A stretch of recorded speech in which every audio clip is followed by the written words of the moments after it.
Oke, kembali lagi dalam diskusi titik temu di akhir pekan. Nah, saya mungkin mulai dari Brokoko dulu. Saya ingin mengangkat soal fenomena di mana politisi itu senang sekali atau gemar pindah-pindah partai. Padahal yang pindah ini bukan orang main-main loh. Orang yang pernah ada di posisi strategis di partai tertentu, berasal dari partai besar, pernah menikmati jabatan di partai itu, lalu kemudian dia bisa pindah ke partai lain. Nah, bagaimana PSI melihat atau menyikapi fenomena seperti itu? Saya rasa pilihan politik itu ya pilihan hati, Bang. Saya menghormati orang yang pindah partai, itu menurut saya itu haknya dia, Bang. Oh, jadi PSI itu nggak ada masalah orang pindah-pindah partai? Sama juga orang masuk ke PSI sebelumnya punya berpartai, masuk ke PSI asalkan menyepakati DNA PSI, oke, salaman kita. Jadi kita berjuang sama-sama untuk anti korupsi sama melawan intoleransi. Kan ada banyak nih teman-teman dari partai lain juga bergabung ke PSI dan kami terima dan kami berjuang di titik yang sama. Gitu. Nggak begini loh, orang itu kan masuk salah satu partai, itu salah satunya karena sepakat dengan ideologinya. Ya kan? Yang kedua, dia komit dengan nilai-nilai yang diperjuangkan oleh partai itu. Nah begitu? Betul. Nah kalau dia bisa pindah-pindah partai, loh kapan terjadi penguatan partai politik itu? Seiring waktu berjalan mungkin dia menemukan ideologi yang lebih tepat. Jadi ini coba-coba aja? Bisa aja orang bisa berubah, Bang, karena ini kan, karena seiring waktu berjalan ya. Kok aku lebih cocok ya sama di sini ya? Orang-orangnya saya juga lebih cocok. Akhirnya pindah.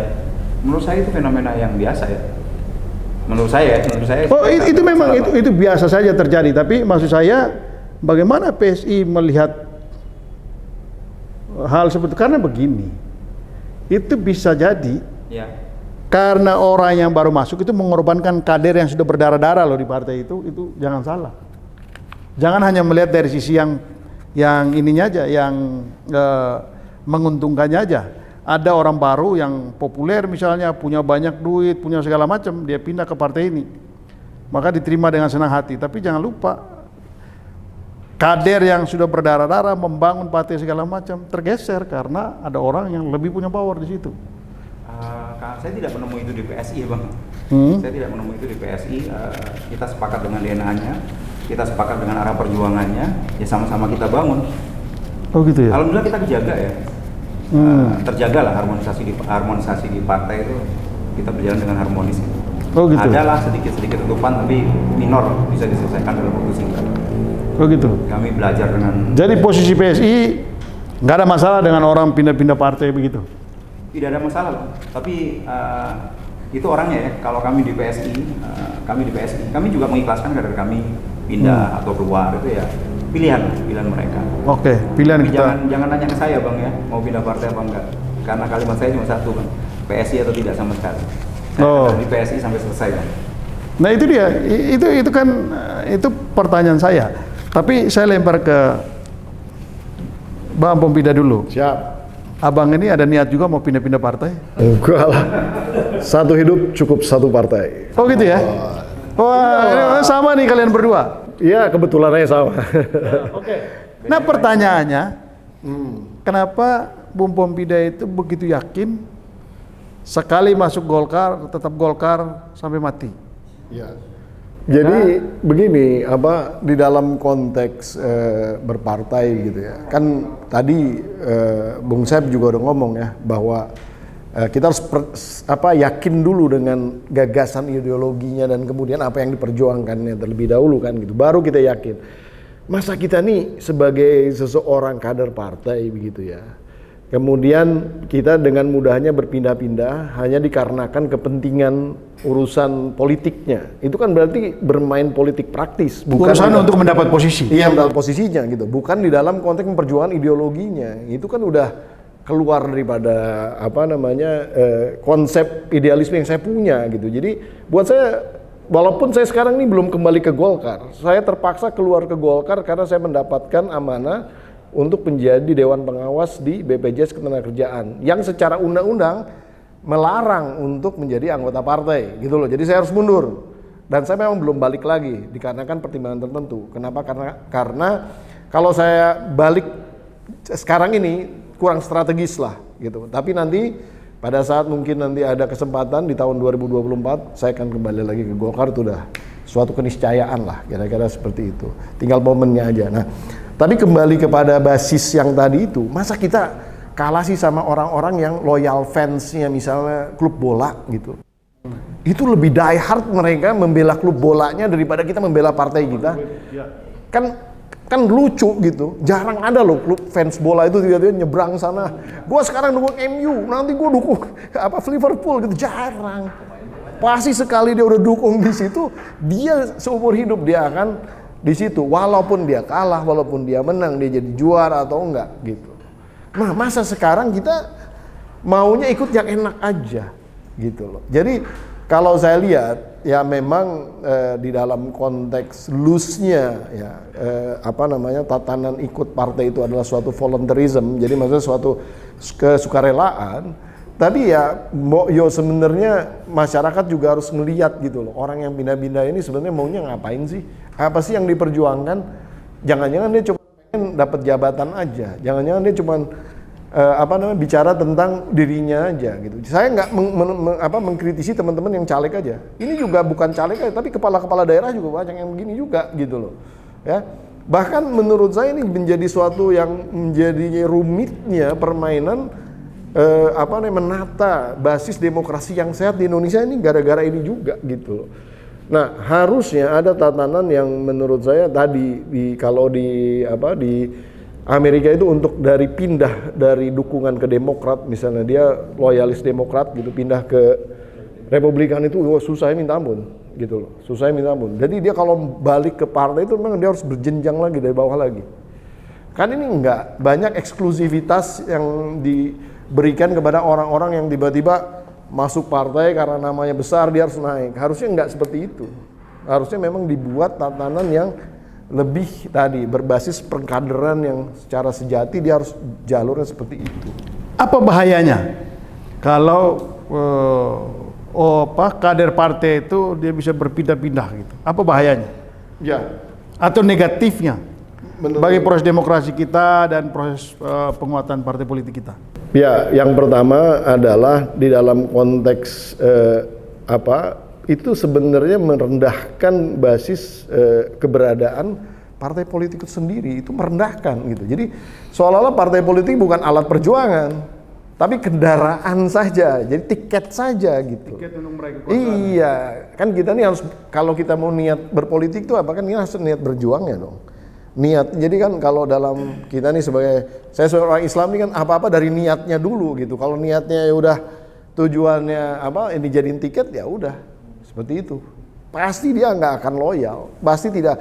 Bayangkan kalau tatanan politik kita dibangun dari basis tidak ada loyalitas. Apakah mungkin kita bicara NKRI harga mati? Apakah mungkin kita bicara bahwa Indonesia ini tumpah darahku? Apakah mungkin kita bicara loyalitas yang lebih besar lagi gitu? Kalau dalam level aja itu dia nggak loyal.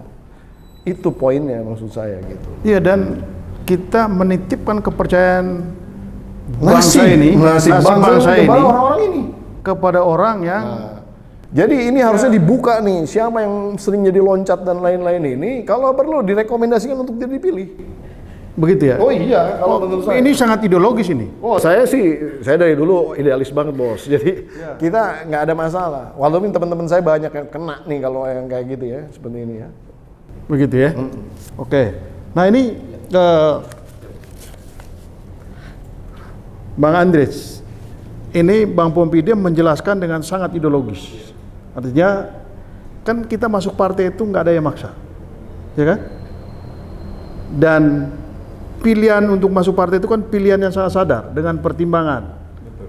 Yang milih masuk partai masuk partai ini kan bukan orang gila juga, bukan orang bodoh juga. Nah, tapi bagaimana Bang Andres melihat orang yang gemar pindah-pindah partai itu? Di sini tadinya dia jadi bupati dari partai A, pilkada berikutnya masih dari partai B, nanti jadi calon anggota DPR dari partai C, mau maju gubernur dari partai D. Jadi dia keliling aja nih semua partai ini, kayak gitu-gitu ya. Begitu juga yang mau jadi anggota caleg DPR dan lain sebagainya. Ini yang kayak gini-gini nih, bagaimana? Baik Pak, karena saya seorang dosen, tentunya saya apresiasi pendapat pembicaraan. Ya.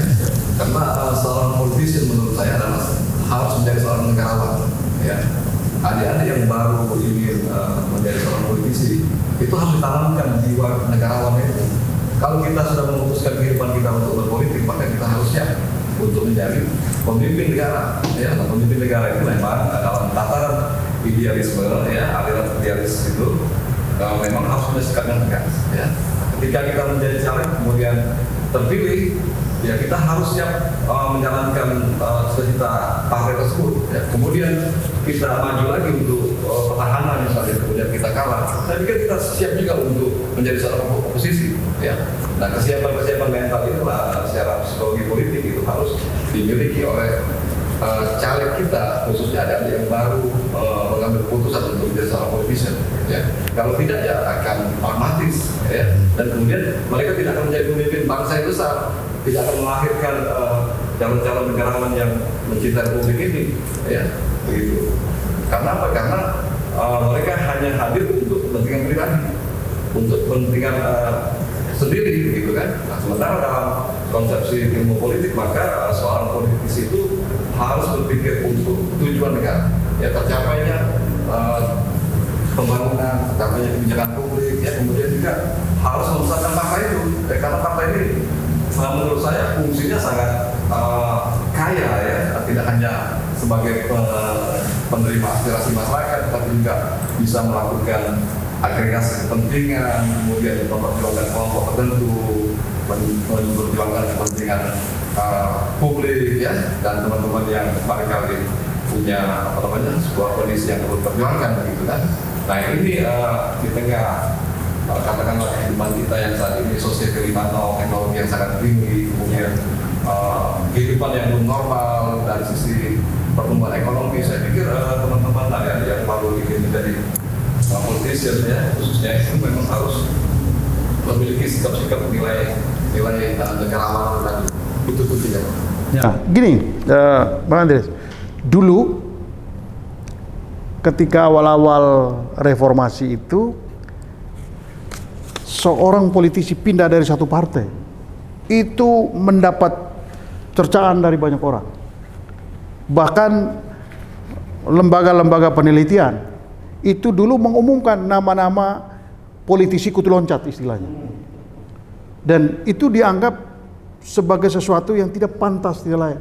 Hari ini orang itu biasa saja menganggap situ. Nah,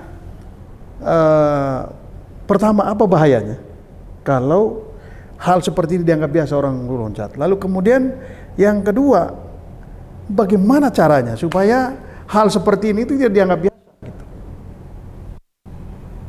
dari pandangan akademisi? Ya, saya pikir kalau kita bertanya tentang bahayanya, itu memang berisiko terhadap nanti kepada pengambilan keputusan, ya, ketika mereka menjadi legislator, ya, orang-orang yang mengutamakan kepentingan personal, kemudian hanya untuk elektabilitas, ya, kemudian untuk mendapatkan power, itu saya pikir itu akan nanti arah kebijakan yang diambil itu tidak serta-merta untuk kepentingan publik, ya. Nah ini yang mungkin perlu digarisbawahi, ya. Kemudian bagaimana strategi mengatasinya, saya pikir memang dari awal, ya, kita harus tanamkan nilai-nilai cinta negara, ya, kemudian kita menganggap partai politik itu bagian daripada organisasi penting dalam sebuah negara, ya, karena punya fungsi yang cukup banyak, ya, memperjuangkan aspirasi masyarakat. Nah itu yang harus ditanamkan. Jadi ketika open recruitment seperti saat ini di masa DCS dan DJT ini, seharusnya setahun yang lalu sudah ada open recruitment yang memang mengedepankan kaderisasi dan seleksi ideologis itu, ya.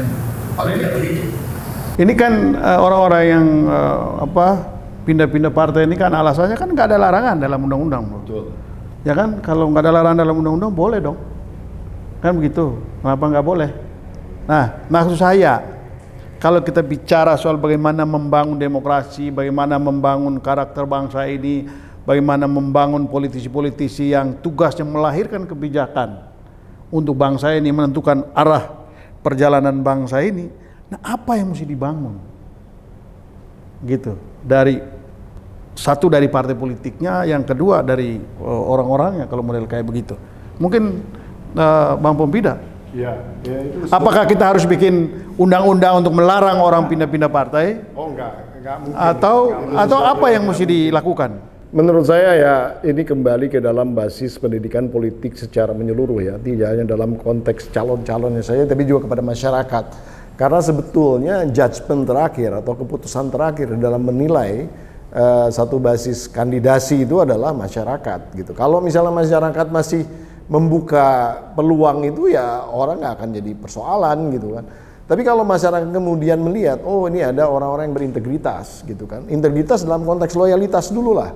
Kita nggak bicara integritas dalam konteks korupsi dan lain-lainnya dulu lah. Saya yakin orang yang loyal itu pasti kemungkinan besar loyal kepada keluarganya juga. Loyal terhadap dirinya, dia akan ngejaga dirinya. Dia tidak mungkin korup. Orang yang loyal itu nggak korup. Orang korup orang tidak loyal. Tidak loyal terhadap negara. Karena dia nyuri gitu loh. Kalau kita tidak membiasakan diri membangun loyalitas, pasti kita akan jadi korup. Saya yakin sekali, itu bahayanya sebenarnya. Jadi kalau kemudian di dalam konteks kepartaian tidak ada loyalitas, saya yakin ini ya korupsi nggak akan bisa diberantas sampai kapanpun juga. Kira-kira seperti itu ujungnya lah. Oke, ya kita break dulu. Kayaknya diskusi ini makin menarik dan semakin ideologis ini. Kita break dulu setelah yang satu ini.